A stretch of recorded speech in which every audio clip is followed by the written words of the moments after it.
Hello students, I hope you all are well and safe at your homes. Today we are going to start with chapter 3 that is rational numbers. Rational numbers इसका intro हमने chapter 1 integers में भी पढ़ा था. Rational numbers they are basically categorized into the following forms. First is natural numbers. Natural numbers जो होते हैं बच्चे वो number होते हैं which starts from 1 and goes up to infinity. इस साइन के बारे में मैंने आपको लास्ट क्लास में बताया था. इन्फिनिटी का साइन होता है ये. इन्फिनिटी का मतलब होता है अनगिनत. इसे हम कहते हैं अनगिनत, वो चीज़ जिसे काउंट नहीं कर सकते. Our numeral values they are also goes up to infinity, मतलब ये गिनती अनगिनत होती हैं. ठीक है, तो natural numbers they starts from 1, positive values जो इन्फिनिटी तक जाती हैं. Next is whole numbers. Whole number starts from 0 and then all the positive value which goes up to the infinity. So basically whole numbers के अंदर natural number आते हैं, क्योंकि अगर ये 0 को मैं यहाँ पे हटा दूँ तो आप नोटिस करेंगे कि ये 1 2 3 and so on up to infinity ये सारी वैल्यूज़ होल नंबर के अंदर आती हैं. तो होल नंबर के अंदर नेचुरल नंबर आते हैं. Next is integers. इंटीजर्स जो होते हैं वो वैल्यूज़ होती हैं जिनके अंदर नेगेटिव इन्फिनिटी से लेकर पॉजिटिव इन्फिनिटी तक सारी वैल्यूज़ जाती हैं. इनमें बीच में एक वैल्यू 0 भी ज़रूर आएगी, क्योंकि अगर हम माइनस से प्लस की तरफ जा रहे हैं तो बीच में 0 वैल्यू ज़रूर आएगी ही आएगी. ये भी आपको इंटीजर्स चैप्टर में पढ़ाया गया था. Next is our fractions. जो बेसिकली इस चैप्टर में यूज़ होंगे वो फ्रैक्शंस ही यूज़ होंगे. फ्रैक्शंस का जो स्टैंडर्ड फॉर्म होता है दैट इज़ p/q, मतलब फ्रैक्शंस को हम p/q की फॉर्म में लिखते हैं. अब इसमें p क्या होता है? p इज़ कॉल्ड बेटा न्यूमिरेटर. p को हम न्यूमिरेटर कहते हैं और q जो होता है वो हमारा डिनोमिनेटर होता है. ठीक है, इसको हम एग्जाम्पल के तौर पे हम इसमें लिख सकते हैं like 4/7, 3/8 and so on. Number हम कोई भी नंबर ले सकते हैं. ये नंबर ऐसे नंबर्स होंगे जो फर्दर डिवाइड नहीं हो सकते हैं, जिनको डिवाइड करने पे एक डेसिमल वैल्यू आ सकती है पर कोई नेचुरल नंबर नहीं आएगा. Like these complete numbers natural number, तो इनको डिवाइड करने पे कोई कंप्लीट नेचुरल नंबर नहीं आएगा. तो ये क्या होते हैं? Standard form of rational numbers. ठीक है, इसमें ये 4 आपका न्यूमिरेटर है या ये 3 न्यूमिरेटर है और 7 एंड 8 क्या हुए आपके डिनोमिनेटर्स. ठीक है, तो इसमें अब एक चीज़ नोट करने वाली है कि जितने भी इंटीजर्स होते हैं उसके अंदर जितने भी पॉजिटिव इंटीजर्स होते हैं वो सारे आपके नेचुरल नंबर होते हैं. जैसे कि ये अगर मैं पॉजिटिव इंटीजर्स की बात करूँ वो 0 के राइट हैंड साइड पे है, तो 0 के राइट हैंड साइड पे क्या थे? ये नंबर. दैट मीन्स ये क्या हुए? Natural number. इसके लिए आपके बुक के अंदर एक पाई चार्ट भी दे रखा है जिसके अंदर सबसे अंदर जो है राउंड में नेचुरल नंबर है, उसके बाहर आपके होल नंबर हैं एंड देन उसके बाद आपके हैं इंटीजर्स एंड बाहर सबसे बाहर जो है आपके फ्रैक्शंस. तो इस तरीके से आपकी बुक के अंदर ये एक पाई चार्ट फॉर्म में या स्पाइरल फॉर्म में दे रखा है. वहाँ से आपको ये और बेटर क्लियर हो जाएगा. Next we are moving to the topic rational number. Rational number जो होता है उसको हम p/q की स्टैंडर्ड फॉर्म में ही लिखते हैं, क्योंकि अगर हम नेचुरल नंबर की बात करते हैं तो नेचुरल नंबर मैंने बोला कि नॉर्मली 1 2 3 होते हैं. तो अगर किसी नंबर के नीचे कुछ भी नहीं है तो उसका डिनोमिनेटर क्या होगा? 1. तो ये 1/1 2/1 3/1 ये है क्या? एक्चुअल में p/q की फॉर्म है. दैट मीन्स सारे रैशनल नंबर्स को हम इस स्टैंडर्ड फॉर्म में p/q की फॉर्म में लिख सकते हैं. So just don't get confuse with it. Next, इसके अंदर रैशनल नंबर्स 2 तरीके के होते हैं. One is positive and second is negative. अब इसके अंदर पॉजिटिव पहले पढ़ेंगे. पॉजिटिव का मतलब होता है कि लास्ट में अल्टीमेटली आंसर पॉजिटिव आना चाहिए. ठीक है, तो यहाँ पर नेगेटिव के साइन क्यों है? इन 2 वैल्यूज़ में नेगेटिव के साइन है. ये 6/7 और 19/9 हमें दिख रहा है क्लियरली कि ये पॉजिटिव वैल्यूज़ है. बट -14/-9 या -36/-40 ये तो नेगेटिव वैल्यूज़ है. तो ये पॉजिटिव में क्यों रखे गए हैं? क्योंकि अगर हमारे कोई भी कॉमन टर्म्स होते हैं तो हम उन्हें डिडक्ट कर देते हैं, रिड्यूस कर देते हैं. तो वैसे ही माइनस से माइनस यहाँ पे क्या हो जाएगा? कैंसिल, सो माइनस से माइनस कैंसिल, ऐसे ही यहाँ पे माइनस से माइनस कैंसिल। तो अब ये वैल्यू भी क्या बन गई आपकी 14/9। ऐसे ये -36/-40 से क्या बन गई 36/40। तो अल्टीमेटली इस चारों वैल्यूज़ क्या हो गई आपकी पॉजिटिव वैल्यूज़ हो गई। Next is negative values. Negative values के लिए सबसे ज़्यादा इम्पॉर्टेंट ये है कि इसके लिए एक हिंट है कि आपको हमेशा याद रहेगा कि इसके या तो न्यूमरेटर में या डिनोमिनेटर में माइनस का साइन होगा, और ऑपोजिट में जैसे यहाँ न्यूमरेटर में माइनस है तो डिनोमिनेटर में कोई माइनस का साइन नहीं है, या यहाँ पे डिनोमिनेटर में माइनस है तो न्यूमरेटर में माइनस नहीं होगा, मतलब एक ही माइनस का साइन होगा। तो these kind of values are negative values. जैसे -2/+5, क्योंकि इसके आगे कुछ नहीं है तो 5 + 5, तो -2/5 जो है वो नेगेटिव वैल्यू है। ऐसे 3/-7, अकॉर्डिंग टू आवर रूल हमारा जो डिनोमिनेटर होता है it can never be negative. तो डिनोमिनेटर में जो माइनस की वैल्यू है ये वहाँ ऊपर चली जाएगी, सो ये बनेगा आपका -3/7। तो -3/7 में भी माइनस तो अभी भी है ना टर्म में, तो दैट मीन्स ये नेगेटिव वैल्यू है।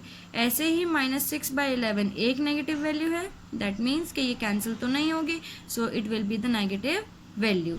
तो रैशनल नंबर पॉजिटिव और नेगेटिव किस तरीके से कैटेगराइज करते हैं होपफुली आपको समझ आया होगा। Next we are moving to the basic 3 important properties of rational number. First property says कि अगर p/q कोई नंबर है और कोई एक m नंबर जो है जो कि non zero integer, non zero का मतलब है वो नंबर जो ज़ीरो नहीं होना चाहिए, ऐसा कोई नंबर अगर है और उसे हम p/q से मल्टीप्लाई करते हैं तो उसका अल्टीमेटली आंसर भी क्या आएगा pm/qm। इसका एग्जाम्पल जैसे 4 × and 5 × हम m कोई भी नंबर ले सकते हैं, लाइक हम 10 ले लेते हैं, ठीक है, तो it will come out to be 4 × 10 40, 5 × 10 50। अगर मैं अल्टीमेटली इनमें से इसे कैंसिल करूं 10 से तो फिर से आंसर क्या आ जाएगा 4/5, ठीक है। तो दैट मीन्स के अगर किसी भी कॉमन नंबर से हम इन्हें मल्टीप्लाई करते हैं p/q को तो वही नंबर यहाँ पे आ जाएगा जो फर्दर इनमें से कैंसिल हो सकता है, ठीक है। नेक्स्ट है आपका अगर p/q एक रैशनल नंबर है और m जो है एक कॉमन डिवाइज़र है जो दोनों को ही डिवाइड करता है, तो इसे हम कैसे लिख सकते हैं, लाइक p/q है, उनमें से m कॉमन नंबर निकल रहा था तो हमने m से p/q को डिवाइड कर दिया, so what would be the effect या what would be the answer, like -3/48। ये मैंने एक टर्म लिखी, इसमें मैंने माइनस की टर्म जानबूझ के यूज़ की है सो दैट आपको नेगेटिव टर्म्स को भी इनमें से कॉमन नंबर लेना आ सके। अब इन दोनों को अगर हम देखें तो ये दोनों 12 के टेबल में आते हैं, तो यहाँ मैं 12 से इन्हें डिवाइड कर सकती हूँ, तो -36, माइनस को अभी अवॉइड कर देते हैं, तो 12 के टेबल में 36 3 पे आता है, इट विल बी 3, माइनस था हम माइनस एज इट इज़ लगा देंगे अपॉन 12 के टेबल में 48 4 पे आता है, सो -3/4। तो अल्टीमेट इफेक्ट क्या हुआ, ये भी पहले भी अगर हम ऊपर वाली प्रॉपर्टी में देखें तो पहले भी ये रैशनल नंबर था 4/5, अभी भी ये रैशनल नंबर ही है। तो अगर हम किसी रैशनल नंबर को किसी इंटीजर वैल्यू से मल्टीप्लाई करते हैं तो भी रैशनल नंबर आएगा, अगर हम एक रैशनल नंबर को किसी इंटीजर या किसी भी रैशनल नंबर से डिवाइड करते हैं तो अल्टीमेट आंसर भी रैशनल नंबर ही आएगा, ठीक है। इसके बाद हमारी आती है थर्ड प्रॉपर्टी विच सेज, ये प्रॉपर्टी देखने में बहुत ज़्यादा लेंदी लग रही है but it is quite very easy. It says the two rational numbers are equivalent if the product of the numerator of the first and the denominator of the second is equal to the product of denominator of the first and the numerator of second. So it is looking like as if it is very complicated but it is very easy. Like हमें एक दिया गया है number p/q, एक number दिया गया है हमें r/s। So the property says कि ये दोनों नंबर एक दूसरे के इक्विवेलेंट तब होंगे जब ये फर्स्ट टर्म का न्यूमरेटर सेकेंड टर्म के डिनोमिनेटर को मल्टीप्लाई करने पर फर्स्ट टर्म के डिनोमिनेटर को सेकंड टर्म के न्यूमरेटर से मल्टीप्लाई करने पर इक्वल प्रोडक्ट देते हैं। ये मैंने यहीं पे ऐसे ही किया, P into S and Q into R. अगर इनका मल्टीप्लिकेशन एक दूसरे के बराबर आ रहा है देन ये वैल्यूज़ क्या होंगी, इक्विवेलेंट कहलाएंगी। ठीक है, इसके लिए आपको एक एग्जाम्पल यहाँ पे दे रखा है, एक्चुअल 2 दे रखे हैं ताकि डिफरेंस क्लियर हो। अब मैं इनको चेक करती हूँ क्या ये इक्विवेलेंट रैशनल नंबर्स हैं या नहीं है। तो क्रॉस मल्टीप्लाई करेंगे तो -3 इंटू -16 एक तरफ, 8 इंटू 6 एक तरफ। ठीक है, तो -3 into 16 will give you 48, minus minus plus, तो प्लस की वैल्यू के लिए हमें साइन लगाने की ज़रूरत है ही नहीं, equals to 8 6 48। That means left hand side और राइट हैंड साइड पे जो वैल्यू है वो इक्वल आ गई। इसका मतलब ये दोनों टर्म्स क्या हैं, इक्विवेलेंट रैशनल नंबर हैं। ठीक है, इसके लिए सेकेंड एग्जाम्पल दिया है 5/-7 इक्वल्स टू 20/-28। चेक करते हैं, इसको इससे मल्टीप्लाई करेंगे, -28 इंटू 5 एंड 20 इंटू -7। तो 28 5 विल बी 140, माइनस का sign as it is, equal to 2, इसमें मैं 0 को नहीं ले रही हूँ, 2 इंटू 7 डायरेक्ट कर रही हूँ, 2 7 14 एंड 0 एज इट इज। अब इसमें क्या है, माइनस, तो यहाँ पे भी माइनस, अगेन ये टर्म -140, ये भी -140, यहाँ पॉजिटिव थी तो यहाँ भी पॉजिटिव होनी चाहिए, यहाँ नेगेटिव है तो यहाँ भी नेगेटिव होना चाहिए। अगर ये दोनों टर्म्स इक्वल हैं तो ये दोनों ही क्या हुए, इक्विवेलेंट फ्रैक्शन के एग्जाम्पल्स। अगर ये टर्म इक्वल नहीं आती हैं तो ये इक्विवेलेंट रैशनल नंबर्स नहीं होंगे। ठीक है, इसके बाद आते हैं हम इक्विवेलेंट रैशनल नंबर निकाले किस तरह से। ठीक है, इसके लिए हम कुछ एग्जाम्पल्स करते हैं। सबसे पहले बोला है find equivalent rational number of 3/17। 3/17 के आपको कोई भी 3, आपसे जितने बोले एग्जामिनर आप उतने रैशनल नंबर निकाल सकते हैं, may it be 3 4 5 and so on. ठीक है, यहाँ पे 3 बोले गए हैं, so we will start with the value 2 और more than 2। Don't use the value 1/1, क्योंकि अगर 1/1 करेंगे तो 3 1s are 3 and 17 1s are 17, which will be the same value which is given in the question. So you have to take the value more than 2 or more than 2. वो आप कोई भी value ले सकते हैं। I'll take the value 2, 3 and 4. You can take up any of the value of your choice, right? तो 2 से हम ऊपर मल्टीप्लाई करेंगे तो 2 से ही डिवाइड, ऐसे ही 3 से मल्टीप्लाई, 3 से डिवाइड, 4 से मल्टीप्लाई, 4 से डिवाइड। अब ये हम करेंगे मल्टीप्लाई, 3 2s 6, 17 2s 34, राइट। ऐसे ही हम यहाँ पर करेंगे, 3 3s 9 and 17 3s 51, like this. 3 4s 12 and 17 4s 68। ठीक है, हम जितनी छोटी वैल्यूज़ लेंगे यहाँ पर उतनी ही हमारी कैलकुलेशन इजी रहेगी। हम जितनी ज़्यादा बड़ी वैल्यू लेंगे मल्टीप्लिकेशन में हमें उतनी ही कॉम्प्लिकेशंस आते हैं। सो अगर ये 3 वैल्यू हमें बोली गई हैं तो ये 3 वैल्यू हमने निकाल दी है। तो ये इक्विवेलेंट रैशनल नंबर हर बच्चे के सेम आए ऐसा ज़रूरी नहीं है, because any student can take up any value, और जो भी वो वैल्यू लेंगे और जिससे भी वो मल्टीप्लाई करेंगे, सपोज कोई स्टूडेंट 10 से मल्टीप्लाई करता है तो वो कर सकता है 10 से मल्टीप्लाई, 10 से डिवाइड, तो वो वैल्यू यहाँ तो कहीं शो नहीं हो रही है, बट अगर वो सॉल्व करते हैं आप तो वो गलत नहीं होगा। सो आई होप ये क्वेश्चन आपको समझ आया होगा। Next I am moving to the next question, that is find equivalent rational number between 2/8 and 5/8। इसमें आपको कोई भी 5 रैशनल नंबर बताने हैं। ये एक अलग टाइप है जिसके अंदर हमें 2 नंबर के बीच में रैशनल नंबर निकालने हैं जब दोनों का एलसीएम सेम हो। अब दोनों का एलसीएम सेम है तो बीच की वैल्यू हम वैसे ही काउंट कर लेते हैं। 1 इज 3/8 एंड सेकेंड इज 4/8, और फिर 5/8 आ गया। ना हमें 5/8 लेना ना हमें 2/8 लेना, और बीच में 2 ही वैल्यूज़ आ रही है। क्वेश्चन में हमें 5 वैल्यूज़ निकालनी है। सो इन दैट केस हम क्या करेंगे, इन वैल्यूज़ को हम एक्सटेंड करेंगे। तो 2/8 को हम लिखते हैं और यहाँ हम लिखते हैं 5/8 को।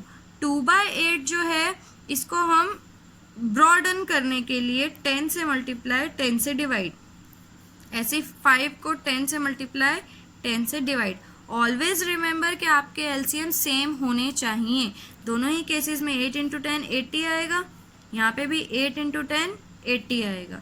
ठीक है, अब ये हुआ 2 into 10 20, 5 into 10 50। Now you will see कि आप 20/80 और 50/80 में बहुत सारी वैल्यूज़ लाए कर सकते हैं, और उसमें हमें कोई भी 5 वैल्यूज़ में लिखनी है। अब इस क्वेश्चन में भी आप ध्यान रखें, हर स्टूडेंट का आंसर सेम हो ऐसा ज़रूरी नहीं है, क्योंकि हमसे कोई भी 5 वैल्यूज़ पूछी गई हैं, and here we have around 28 values that we can right.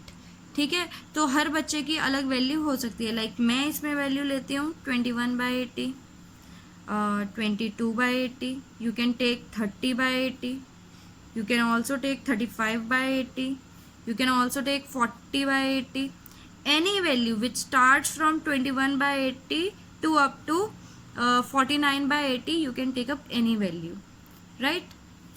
Next is when the LCM, when the denominator are not same, जैसे यहाँ पे -4/6 दे रखा है, बट यहाँ पे ये वैल्यू आपको क्या दी है, ओनली 4। अब हमें ये पता है कि रैशनल नंबर जो होते हैं उनकी स्टैंडर्ड फॉर्म होती है p/q, तो 4 के नीचे अगर कुछ भी नहीं है so we can write it as 4/1।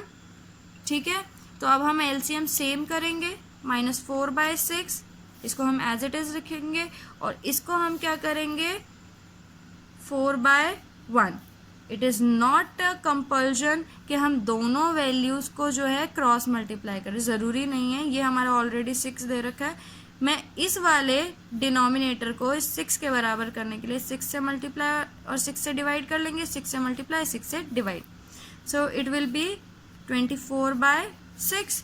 अब ये वैल्यू अचानक से बहुत बड़ी हो गई, ये -4/6 था और ये 24/6 हो गया। इनमें आपको कोई भी 5 रैशनल नंबर लिखने हैं, so you can write like -3/6, क्योंकि -3/6 जो है नंबर लाइन पे -4 इधर है और -3 इधर, तो हम राइट हैंड साइड की तरफ जाएंगे तो ये बड़ा होता जाएगा। दैट मीन्स कि -3/6 आ सकता है, 0 ले सकते हैं आप 2/6 ले सकते हैं, you can take 10/6, you can take like 24/6 से छोटा 23/6, you can take any of the values which ranges between -3/6 to 23/6। Next हमें दे रखा है कि अब हमें पता है कि रैशनल नंबर जो हैं वो इक्विवेलेंट हैं। ठीक है, हमें ये 2 पेयर दिए गए हैं, हमें बोला गया है ये 2 पेयर जो है आपस में इक्विवेलेंट हैं, तो आपको इस x की वैल्यू निकालनी है। तब आप x की वैल्यू कैसे निकालेंगे, देखो क्वेश्चन में हमें ऑलरेडी गिवन है कि ये एक दूसरे के बराबर हैं, तो हम इक्वल का साइन लगा देंगे। नेक्स्ट हमें पता है, हमने इससे पहले थोड़ी देर पहले एक क्वेश्चन किया था जिसमें प्रॉपर्टी 3 हमने यूज़ की थी कि हम क्रॉस मल्टीप्लाई करके चेक कर सकते हैं कि क्या ये इक्विवेलेंट है या नहीं। अब हमें यहाँ तो पता है कि ये ऑलरेडी इक्विवेलेंट है, तो इससे हम x की वैल्यू निकाल सकते हैं। So let's start, 14 into X और ये हुआ 28 इंटू 5, तो it will come out to be 14 into X, तो 14x ही रहेगा, और 28 5 हुआ आपका 140। ऐसे ही x यहाँ रहेगा 140 अपॉन में 14, तो 14 1 एंड 14 10, तो x की वैल्यू क्या हुई आपकी 10, तो ये x की वैल्यू आ गई है। आप इसे क्रॉस चेक भी कर सकते हैं, 10/28 इक्वल टू 5/14, तो 10/28 इक्वल टू 5/14 अगर आप चेक करें तो ये 2 के टेबल से कट जाएगा, 2 5 एंड 2 14। दैट मीन्स जो हमने वैल्यू निकाली है वो हमने क्रॉस वेरीफाई भी कर ली कि हमने जो वैल्यू निकाली है वो करेक्ट है। नेक्स्ट ऐसे ही दे रखा है 4/7 अपॉन में x इक्वल्स टू x/42। हमें पता है कि ये इक्विवेलेंट हैं, तो हमने इक्वल का साइन लगा दिया। Now we will cross multiply it, तो it will be 42 into 4 and 7 into x, तो 42 4s will be 168 and 7x। अब ये 7 इधर आके डिवाइड करेगा इसे, इट विल बी 168 अपॉन में 7 के टेबल में 7 2 ज़ा 14 and 28, 7 4 ज़ा, so the x value will be 24. जैसे आपने इसको क्रॉस चेक किया था आप इसे भी क्रॉस चेक कर सकते हैं. x की वैल्यू यहाँ पुट कीजिए और आप कैंसिल करके देखिए 4/7 ही वैल्यू आएगी, right. So next we are moving to the other topic that is comparison of rational number. अब हम रैशनल नंबर को कंपेयर कैसे करेंगे कि कौन सा बड़ा है और कौन सा छोटा नंबर है. तो इसके लिए दो मेथड है. One is representing the rational number on the number line and second is comparison of fractions. Fractions को हम कंपेयर करके रैशनल नंबर को बताएंगे कि कौन सा बड़ा है और कौन सा छोटा. सो सबसे पहले हम करते हैं कि नंबर लाइन पे इन्हें कैसे रिप्रेजेंट करेंगे. सो इसके भी दो तरीके हैं. First of all we should know कि हमें जो फ्रैक्शन दिया है वो प्रॉपर फ्रैक्शन है या इम्प्रॉपर फ्रैक्शन है. प्रॉपर फ्रैक्शन होगा तो न्यूमरेटर छोटा होगा और डिनोमिनेटर बड़ा होगा. यहाँ पे भी न्यूमरेटर छोटा है, डिनोमिनेटर बड़ा है. In this case there is an exception in this case कि अगर आप कोई भी नंबर लाइन ड्रॉ करते हैं, सपोज दिस इज 0 1 2 -1 -2, तो इस अगर आपको फ्रैक्शन प्रॉपर फ्रैक्शन दिया है, ठीक है, तो नंबर लाइन पे वो वैल्यू हमेशा 0 से 1 के बीच में ही लाई करेगी. वो 0 से ना लेफ्ट साइड पे जाएगी ना 1 से आगे लाई करेगी. मतलब वो वैल्यू 0 से 1 के बीच में ही आएगी. ये उसकी क्या होती है, रेंज होती है. ठीक है, x जो है, x कोई भी वैल्यू है वो 0 से तो बड़ी होगी पर 1 से छोटी होगी. ठीक है, इसका मैं एक्सप्लेनेशन आपको दे सकती हूँ. लाइक 7 और ये हुआ आपका 2. अगर आपको इसे डिवाइड करना है यू विल टेक पॉइंट, ये हुआ 0 एंड 7 2 ज़ा 14. सो बेसिकली 0.2 आ गया और पॉइंट से पहले कुछ नहीं है तो 0 होगा. तो 0.2 कुछ भी नंबर बनाने के लिए आप लाइक 3/8 है तो 8 बाहर और 3 अंदर, तो 8 पॉइंट लगाएंगे 0 बनेगा. देन 8 लाइक 8 3 ज़ा 24. तो यहाँ पे भी क्या है 0.3 और पॉइंट क्या है कुछ नहीं है तो 0. दैट मीन्स कि अगर प्रॉपर फ्रैक्शन है तो वो वैल्यू 0 पॉइंट समथिंग ही आएगी हमेशा. ठीक है, तो इसमें हमें कहीं ज़्यादा सोचने की ज़रूरत है ही नहीं. It will lie from 0 to 1 only. तो और अगर ये नेगेटिव की वैल्यू हो जाती है तो वैल्यू जो है 0 से -1 के बीच में लाई करेगी. सिंपल. अब जैसे हमें बोला गया है, मैं 2/7 के लिए लेती हूँ. So what you have to do, 2/7 के लिए आप लेंगे सिर्फ 7 को देखेंगे. तो 0 और 1 के बीच में हम इन्हें 7 पार्ट्स में स्प्लिट कर देंगे. 7 पार्ट्स में कैसे, 1 2 3 4 5 6 एंड 7. अगर हम देखें तो 7 पार्ट कैसे हुए, 1 2 3 4 5 6 एंड 7. इस तरीके से ये 7 पार्ट्स हुए. इनमें हमें बोला गया है 2/7. तो दिस विल बी 0/7 1/7 एंड 2/7. तो ये वैल्यू है आपकी 2/7.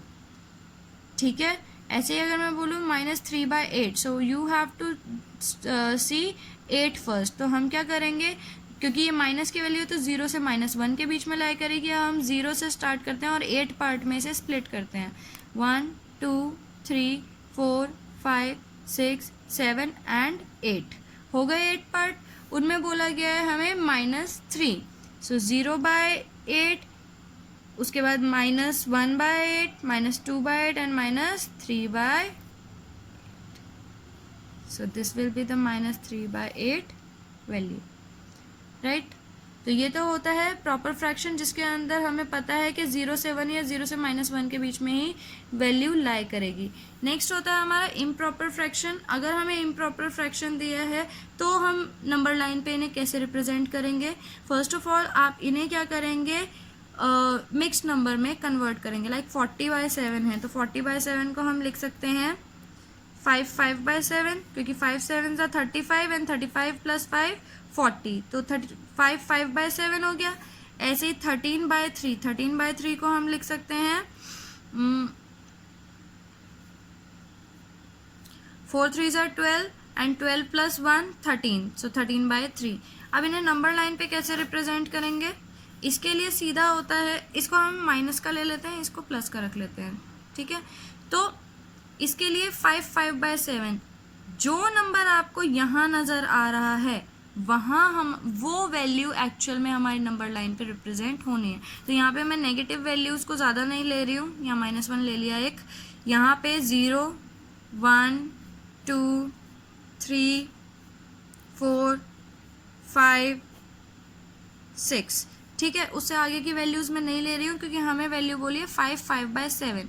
ये 5 हम देखेंगे, दैट मीन्स हमारी वैल्यू किसके बीच में लाई करेगी, इस 5 से लेकर इस 6 के बीच में, क्योंकि 5 और 5 के अंदर ये भी ऐड हो रहा है 5/7, दैट मीन्स ये 5 से तो बड़ा नंबर है और 6 से छोटा, मतलब यहाँ लाई करेगा। अब इसमें भी अगेन हम डिनोमिनेटर देखेंगे, डिनोमिनेटर है तो 7 पार्ट्स में से स्प्लिट करेंगे, 1 2 3 4 5 6 एंड सपोज ये 7, ठीक है। 7 पार्ट्स हो गए, इन 7 पार्ट्स में हमें बोला गया 5/7, तो ये तो ऑलरेडी 5 था, इस 5 का काम खत्म, ये 5 सिर्फ इस 5 के लिए था, ठीक है। अब ये वाले 5 को देखेंगे तो 1 2 3 4 5, ये हुआ हमारा 5/7, जिसे हम एक्चुअल में क्या लिखेंगे 40/7। इसको 5/7 मत लिखना, अदरवाइज वो गलत हो जाएगा, वो आपका प्रॉपर फ्रैक्शन का आंसर होगा। इम्प्रॉपर के लिए हम 40/7 ही लिखेंगे। नेक्स्ट मैं आपको -13/3 का करके दिखाती हूँ। अब यहाँ पे हम पॉजिटिव वैल्यूज़ ज़्यादा नहीं ले रहे हैं, यहाँ पे हम नेगेटिव वैल्यूज़ लेंगे एंड -5, ठीक है। अब ये वैल्यू -4 1/3 है, दैट मीन्स ये वैल्यू किसके बीच में लाई करेगी, -4 और -5 के बीच में लाई करेगी। तो इसके लिए हम क्या करेंगे, डिनोमिनेटर में कितने पार्ट्स हैं 3, तो 1 2 एंड 3, 1 2 3, 3 पार्ट्स में हो गया ये डिवाइड। हमें बोला गया है इसमें -4 का काम जो था सिर्फ इस पे रिप्रेजेंटेशन ढूंढने का था, वो हो गया। नाउ वी विल सी 1, तो 1 है, 0 के बाद यहाँ first value that will be -4 1/3, जो एक्चुअल में क्या थी -13/3 वैल्यू थी, ठीक है। So this is how it can be written on the number line. तो रैशनल नंबर के यही 2 टाइप थे अगर हम नंबर लाइन पे इन्हें रिप्रेजेंट करते हैं तो, ठीक है। नेक्स्ट है हमारा कंपैरिजन ऑफ फ्रैक्शन। फ्रैक्शंस को कंपेयर करके भी हम रैशनल नंबर्स का पता लगा सकते हैं कि कौन सा नंबर बड़ा है और कौन सा छोटा। इसके लिए हमने एक क्वेश्चन लिया है लाइक -3/8, 2/-3, -6/-4 एंड 5/6। तो सबसे पहले हम इन्हें अरेंज करेंगे कि डिनोमिनेटर में कोई भी नेगेटिव का साइन ना हो, और अगर कोई नेगेटिव से नेगेटिव का साइन कट रहा है तो उसे हम काट दें। तो यहाँ पे ये माइनस से माइनस कैंसिल हो रहा है, हमने काट दिया। -3/8 एज इट इज़, ये माइनस ऊपर चला जाएगा, -2/3, 6/4 and 5/6। So what we have to do first, we have to take the LCM of all the denominator like 8, 3, 4 and 6. इन सब का हम LCM लेंगे। तो 8, 3, 4 and 6, इन सब का अगर हम LCM लेते हैं, वैसे इसका LCM जो है वो 24 आएगा, but still I am gonna solve this for you. So 2 4s are 2 3s are and 3s are, again 2 से किया, फिर से 2 से डिवाइड करेंगे एंड देन 3 से। सो राइट, सो अब हम इन सबको मल्टीप्लाई करते हैं, 2 2s are 4, 4 2s are 8 and 8 3s are 24। तो LCM of 8, 3, 4 and 6 is 24. Now I'll write the same question here, that is -3/8, next 2/3, next 6/4 and then 5/6. All right, सो इनका LCM क्योंकि 24 आया है तो वो 24 मैं यहाँ पे लिख लेती हूँ। हमारा सॉल्यूशन होता है कि 24 जो एलसीएम है, एलसीएम को हम यहाँ डिनोमिनेटर से डिवाइड करते हैं। तो 24 को 8 से डिवाइड करने पे क्या आएगा 3, जो भी हमारा आंसर आता है उसको हम ऊपर वाले नंबर से मल्टीप्लाई करते हैं। तो 3 3 जा 9, 9 के आगे माइनस का साइन लगेगा क्योंकि इसके आगे माइनस है, ठीक है। नेक्स्ट उसके बाद उसके बाद हम ये वाली वैल्यू लेंगे। ओके, इसके लिए हम एक कोई तरीका और कर सकते हैं, नॉट दिस। इसके लिए हम ये कर सकते हैं कि हम 24 अपना डिनोमिनेटर रखने के लिए लाइक -3/8, 2/3, 6/4 एंड 5/6। इसके लिए हम क्या करेंगे,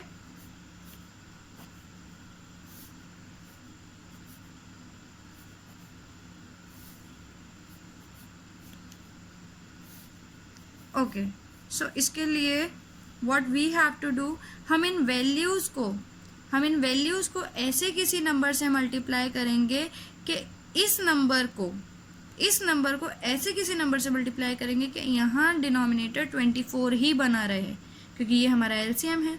तो 8 के टेबल में ऐसा कौन सा नंबर है जिस पे 24 आता है, so that is 3।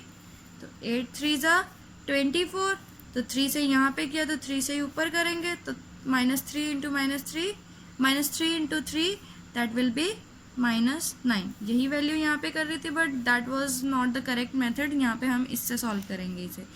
Next is 3 के टेबल में ऐसा कौन सा नंबर है जिस पे 24 आता है, तो 8 से हमने यहाँ पे किया तो ऊपर भी करेंगे, तो 2 8 = 16। नेक्स्ट 4 के टेबल में 24 6 पे आता है, तो ऊपर भी 6 से करेंगे, 6 6 = 36। एंड नेक्स्ट 6 के टेबल में 24 कितने पे आता है, 4 पे, तो 6 4 = 24, वैसे ही ऊपर करेंगे, 5 4 = 20। Now it will be easy for you to see whether कौन सी वैल्यू बड़ी है और कौन सी छोटी है। अगर मैं बोलूँ कि इन वैल्यूज़ को आप असेंडिंग ऑर्डर में अरेंज करें, मतलब छोटे से बड़ा, सो ईजिली आप देख के बता सकते हैं कि इनमें सबसे छोटी वैल्यू -9/24 है, फिर उससे बड़ी जो है 16/24 है, देन 20/24 है, एंड देन 36/24 है। इसी का रिवर्स बोला जाए कि डिसेंडिंग ऑर्डर बताइए, तो सबसे बड़ी वैल्यू ये है, देन ये, फिर ये, और फिर सबसे छोटी ये।